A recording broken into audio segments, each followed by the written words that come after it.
بسم الله. أن تكون موظف في مستشفى مهمتك إنقاذ الناس ومساعدتهم، فمن الخطأ الكبير أن تستقبل مصاب بحادث معين وتكذب إن حالته حرجة ولازم مليون قيمة عملية جراحية، إذا ما عملهاش المصاب حيموت ويروح فيها. أسعد الله أوقاتكم مستمعين الأكارم، أهلا ومرحبا بكم في حلقة جديدة من برنامجكم مواقف على راديو إنسان FM، صوت الإنسانية إلى العالم. الحكاية: تداول عدد من الناس في الفيسبوك أن واحد من المستشفيات الخاصة طلب من أسرة مصاب بحادث سيارة مبلغ 1,500,000 ريال، تكاليف عملية جراحية عاجلة، بدونها الولد حيموت ويفارق الحياة.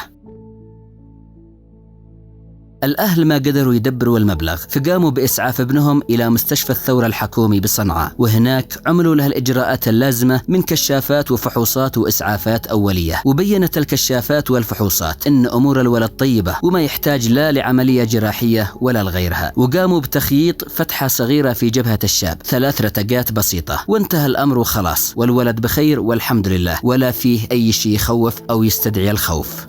ختاما، أخي الطبيب والممرض وكل صاحب مستشفى وموظف، معنى أنك تدفع أسرة مريض معين مبلغ 1,500,000 بحجة أنه يحتاج عملية وهو ما يحتاجها، استغلال دني لثقة الناس وابتزاز رخيص للحظات خوفهم على حياة مريضهم. إن تمت العملية بهذا الشكل ونجحتوا في خداع الناس، فهناك من لا يمكنكم خداعه، فيمينكم الطبي باطل وعلمكم سراب وثقتكم بمكركم وهم. ولا تستبعدوا يجي اليوم اللي تشربوا فيه من كأس الظلم اللي أسقيتموه في يوم من الأيام من ظلمتموهم. وتذكروا أن تدبير حياتكم وأقداركم بيد من مكرتم به، ونسيتم أنه خير الماكرين. وعند قوة الجبار وعدله تجتمع الخصوم. إلى اللقاء. وعند قوة الجبار وعدله تجتمع الخصوم. إلى اللقاء.